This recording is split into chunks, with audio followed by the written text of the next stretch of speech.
Broadcasting from the business capital of the world, this is the Podcast Business News Network.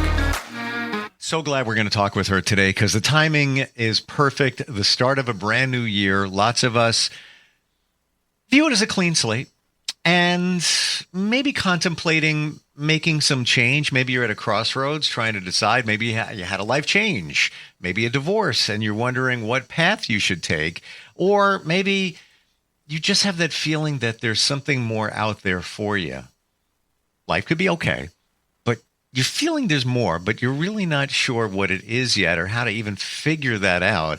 She helps as an amazing life coach and walks that journey with you. And we're going to learn all about that process of working with a life coach from Renee Tupper, who joins us today on the program. How are you?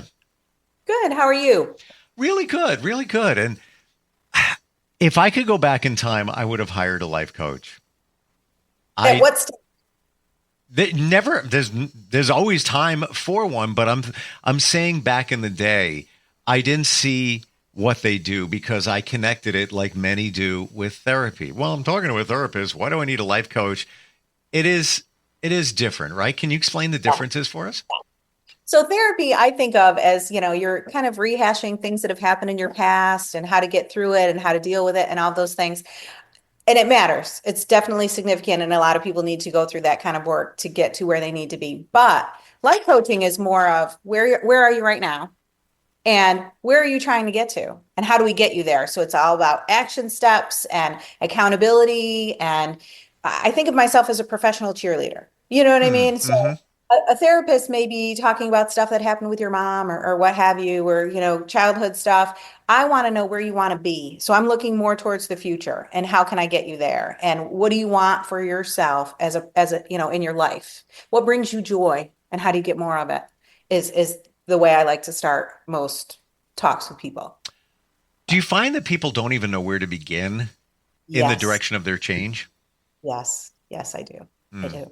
Because I think that, to say, I want to be happy is a really easy thing to say, but to actually know what that is or what brings that feeling into your life is hard to pinpoint. And sometimes they just need to talk through it. And then it's easy to say, I'm going to do this and I'm going to do this and I'm going to do this. But without any actual action steps, what are you going to do this week? What does that look like tomorrow? Kind of thing. It's just kind of a out in the world thing that never actually happens. And then you have the same goals year after year without actually hitting them. So, in a way, I get it. In this example, over the weekend, I had this thought: I'm going to clean out the files. My file cabinet, bills, and everything, paper stacking up. Let me dig into this. I feel that I'm fairly organized, but I'm going to tell you, even in that, I didn't even know where to begin. I was like, I'm not really sure. Once I got rolling into it, it was like, this is great. I'm making progress. I found things I didn't know I had. I kind of view it in the same way. Like I didn't know where to start. It was almost overwhelming to look at, I got files here. I got this is important. That's important. I almost said no. And in the end, I'm so happy I got it done. And I view that kind of similar in somebody having a situation in a direction they want to go in, that I don't even know where to start. Oh, exactly. And in following the same analogy, sometimes people get lost in the weeds. So they start sorting through the files, let's say, and they get sidetracked by something else. And then they never come back to finish the original task or finish sorting out those files because they've gone down the rabbit hole with something else because there's so many things in the files that can distract them. If we're using the same analogy. Yeah. Oh, yeah. Absolutely. Life coaching for you, how did this begin? There's got to be some kind of, and your passion is great already. Your energy is amazing. Where did it start? Well, I think that I've always been that kind of a person, in general, but I started my second career after kids and that kind of thing. I was a special education teacher and we moved down to Mississippi and I started teaching emotionally disabled students, which sounds like, but it's not really. They're just, you would almost not know that my students as a high school teacher are with me, but they have a lot of social issues and they have a lot of things they need coaching through, self-advocacy, breakups, making friends, sitting in the cafeteria, all these goofy social things that I started coaching them through. And then, especially after COVID, I had a lot of students that were graduated or early college that would call me and say, hey, Mrs. Tupper, can you help me? I just can't seem to like make it through this. And I can't, and so then I started talking to students that had already graduated just on the side, not charging anyone, just as okay, let's talk about it. How can we, what did we do when you were with me? And those kinds of things. And it just kind of seemed like a natural transition. So helping the students that I help with, all sorts of social issues, that all that is coaching, really, in my opinion, and a natural transition for me. And so I think that so many people in life outside of high school could use that same kind of support system. And friendships are so different now that sometimes I think that we need to find that in another source, which is where I come into play. How do you view that in terms of friendships? You're added to their friendship list? No, I know. No, not really. Because Okay. your friends sometimes will be a little too kind to you. Sometimes. They're going to tell you what you want to hear. Right. Sometimes you need that extra push and you need someone to say, hey, wait a minute, we made a deal. And why didn't you follow through with the steps that we talked about last week? And if you really want to see this happen, then you need to do these things. And they also just need to call you out just a little. And I don't mean that to sound terrible, but I think everybody needs a little bit of that in their life. And with my students in the past, I've been able to do that. And your friends can't necessarily do that for you, but you need someone in your corner that's going to encourage you, but also hold your feet to the fire just a little, so. Do you feel that anything that we're looking for, we already know the answer? It's all inside of us. Everything we got, it's there. We just don't know how to listen to it or how to pull that out of us. Oh, absolutely. The intuition is there for a reason. Yeah. It really is. And not enough people tune into that because they're not quiet enough to listen to it necessarily. Yep. And then they don't act on it because they either don't know how or they're afraid, and that's again where I come into play. Because there's a way. There's always a way. There's always a way to figure it out. And if you fall on your face, that's all right. That just, it's an opportunity for growth. How can we try that again in a different way so that you don't fall next time? I want to dig into the coaching process, but I'm going to turn the coaching car for just a second and go down the road of intuition. Because I agree with you 100%. That's why I even asked that question. We all know everything we need to know. It's all there. But listening to it, what does it look like for you? For example, choice A, choice B. Got to make a decision. How do you arrive at that decision using your intuition and knowing it's the right answer? What does it feel like? Well, I think for a lot of times I ask, my first question is, what does your gut say? When we're talking about these two things, what is the easy path? But then what's the path you really want to do? Because sometimes they're different. And I think that a lot of times, what you have to do, you just don't want to, I guess it's inconvenient or it's whatever. But, it's a lot of like, what does your gut say? If you're super quiet and you're sitting and you're thinking about this, which direction do you think you want to go in? And a lot of times it is about slowing down, really focusing on what you're trying to get at and, then taking the steps to get there, even if they're hard, I find, and I've gotten better at listening to my intuition, but side note, the gut feeling, same thing. I can go back decades and I can see myself in major life decisions and making the wrong decision, knowing I should have picked the other choice, but there are repercussions to decisions. But I find now that when I need to make a decision, the answer is the lighter answer. The one that just comes right to you. And what happens is logic gets in the way and you're like, it can't be that easy. No, wait, hold on a second here. And you usually gravitate to the harder answer, but that's usually the heavier one. That doesn't really feel good, but it wasn't the easiest one. And it can't be the right answer, but it is. Right.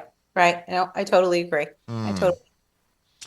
Tell me what you coach people for. Who would be, the perfect person to go to your website, contact you? What are they going through? And it sounds a little crazy, but I almost have two distinct groups. I mean, I think that everybody, I could pretty much work with anyone. I'll be honest. But a lot of my past coaching clients have been younger adults that are trying to, a lot of more autistic individuals that I connect with because I've dealt with a lot of them at school, and I can see where their barriers are as far as transitioning into a job, transitioning into a relationship, and how they navigate those things and how they can express themselves, and maybe learning to see a little empathy, in them and those kinds of things. Because for that particular population, that's an issue. So a lot of my coaching clients have been that type of, or just traditional students transitioning out of high school that they don't know what to do. They're early 20s and they're just floundering and they just don't know what to do. Mm. And so, I've had a lot of clients like that, but I also have a lot of empty nesters because I'm an empty nester myself, and it's hard. And especially I think for the female front, because you've spent all this time taking care of someone and then they go and leave. They just leave, which is what we prep them for. But then when you look around, you're like, wow, do I like the other person that's in the house? If you're married, and do I like myself? Do I like myself? And what do I do now? Now that the kids are grown, do I have a life? And how do I balance still caring for them? Because I mean, there's ultimately always your children, and then getting a life of my own. So I really deal with a lot of empty nesters also, as far as what do I do now? Who am I? Kind of things. Wow, So that's huge.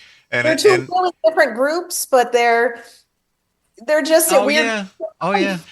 So I find it interesting when you said, as an empty nester, now you look at the person that's in the nest and you might look at them in a different way. I'm not being negative here. It's just a realization. Things have changed.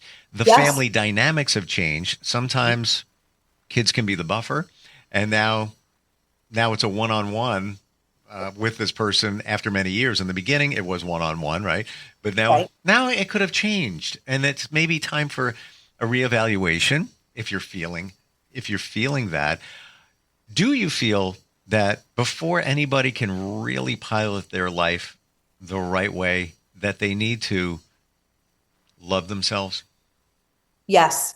Well, I talk a ton. I mean, at both age ranges about self-care. Yeah, Because you can't, if you're stuck in life and you don't know what you do, how can you best be your best possible self right now? And then a lot of times, the world will answer you as far as what you should be doing and your path and all of that. But if you're not taking care of yourself and you are just, spinning the same negative wheel around and around, then it's hard to find any kind of direction because you're just in a hole. hmm, So yes, I think that, loving yourself and taking, self-care and being the best possible person you can be, helps you navigate the other sticky situations in life, job changes, sure.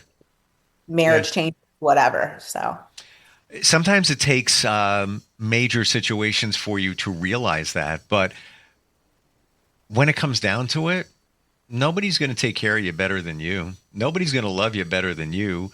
And it's so sad that we look at ourselves sometimes in the mirror and we can't even say, I love you, or like, you're awesome. Like, with nobody around. I get it. right, But right, we can't do that. But we would never say to somebody we love, best friend or whatever, oh, look at that zit over there. Well, you're gaining a couple of pounds. You look horrible today.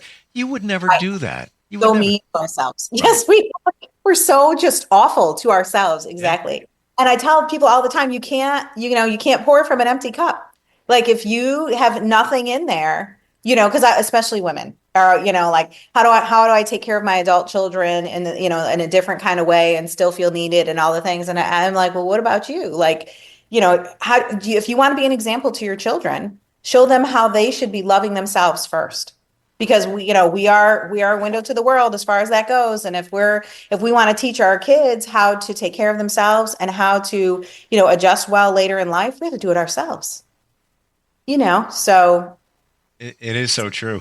But you don't know until you know. And then when you realize that, life is so different. But sometimes it takes a coach, somebody walking that journey to show you that, yes, it can be different. You need to care about yourself. You need to rely on yourself and build that resilience.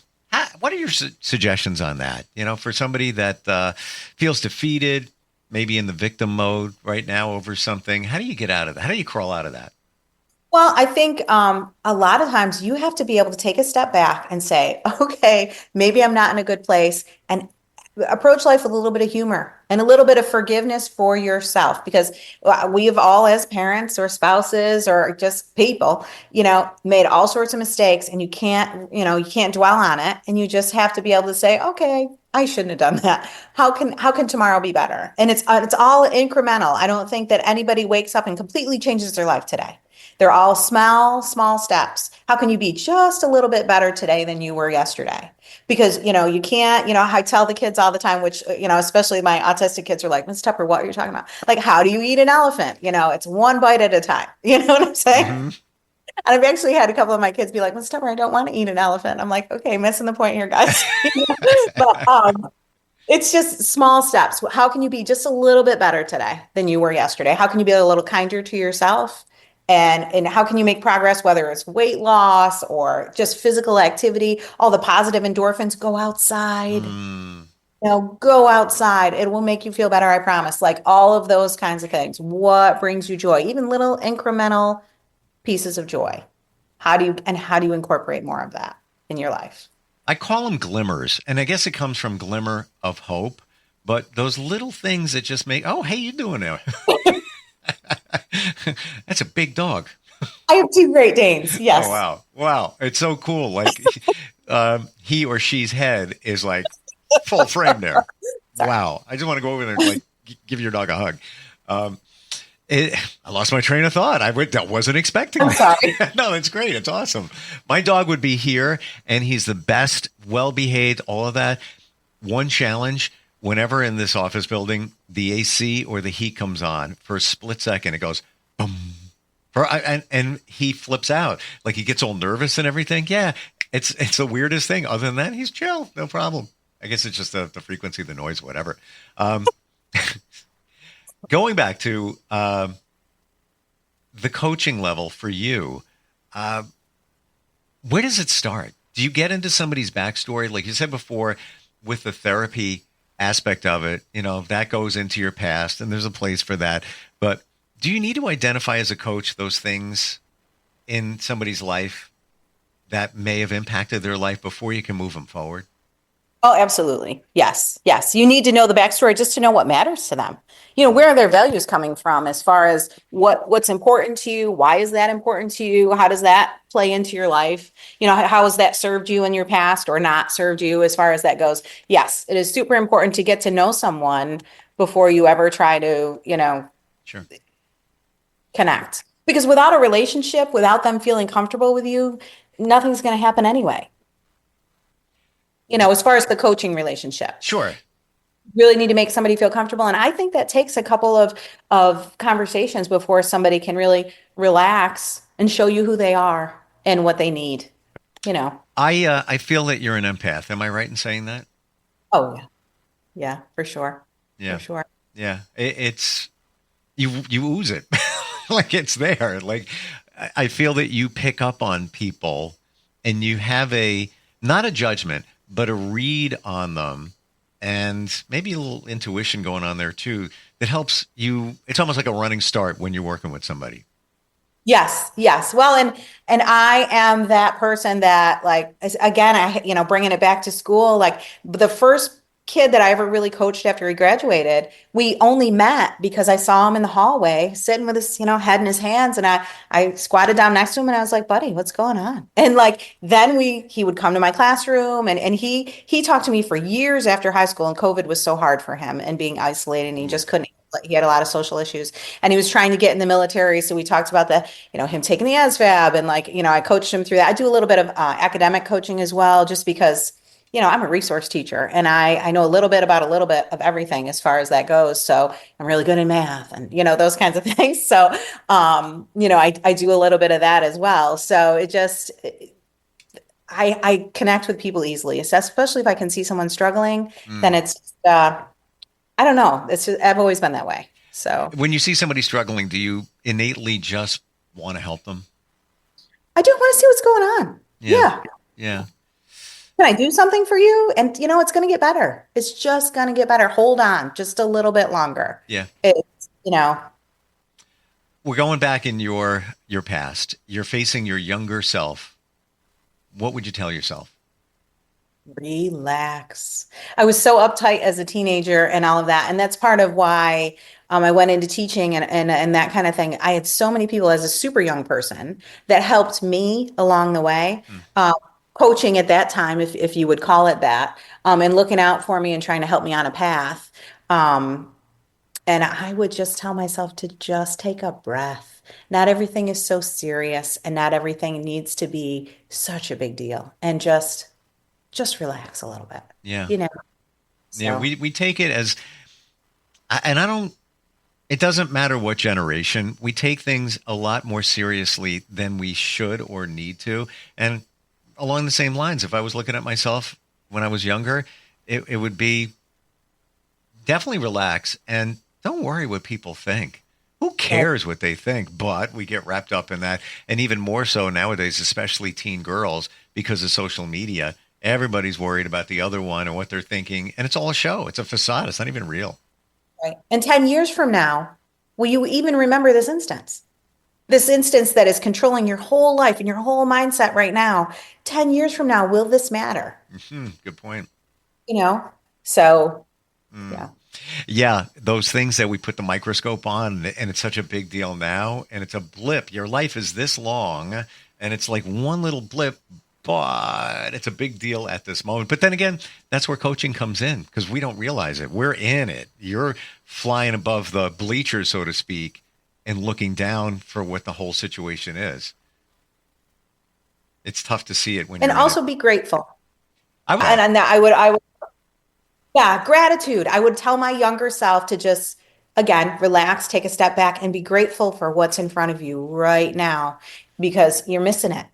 You're missing all the great stuff right now. Be grateful for what's in your life right now, even if it's the little things. I love to play two positives and a negative. So you have to tell me two really awesome things that happened today. Whether I'm in a coaching session or just talking to my own kids sometimes when they get in that really awful place.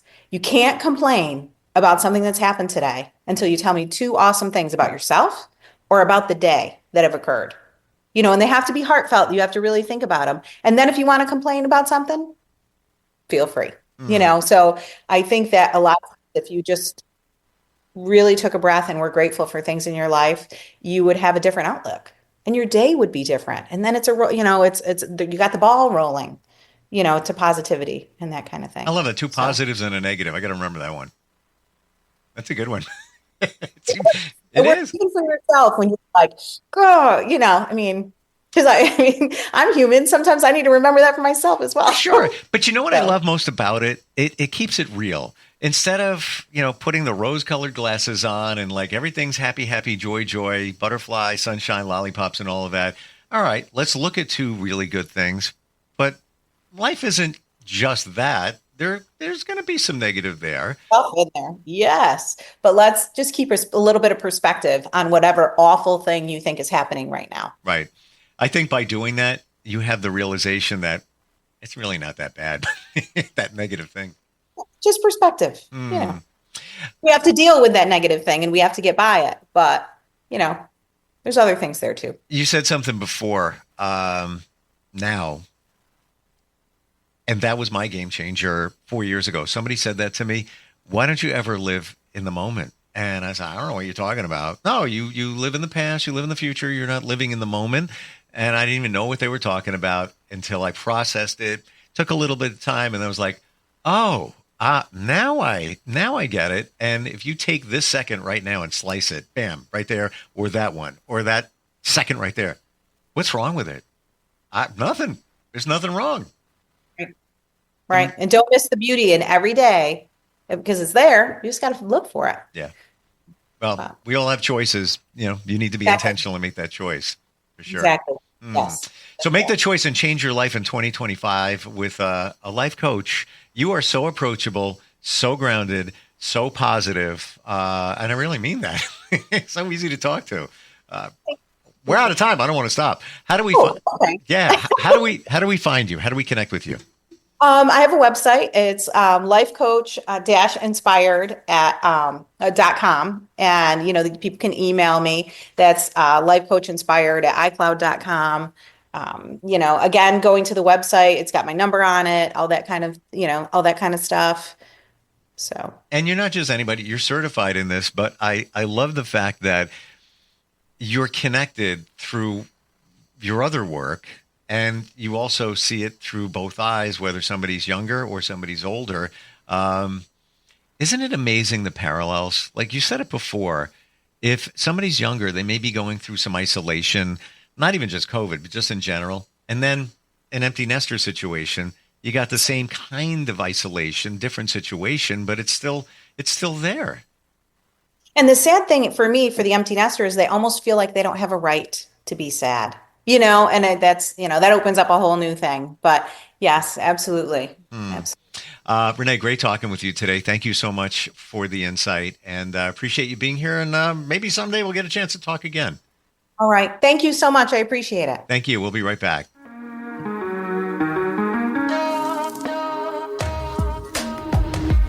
Broadcasting from the business capital of the world, this is the Podcast Business News Network.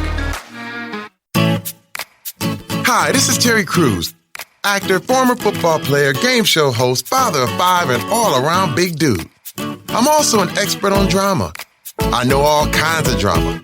There's the good kind that comes with having a house full of kids. There's the bad kind, like season-ending injuries. There's the necessary kind, like having an agent in Hollywood.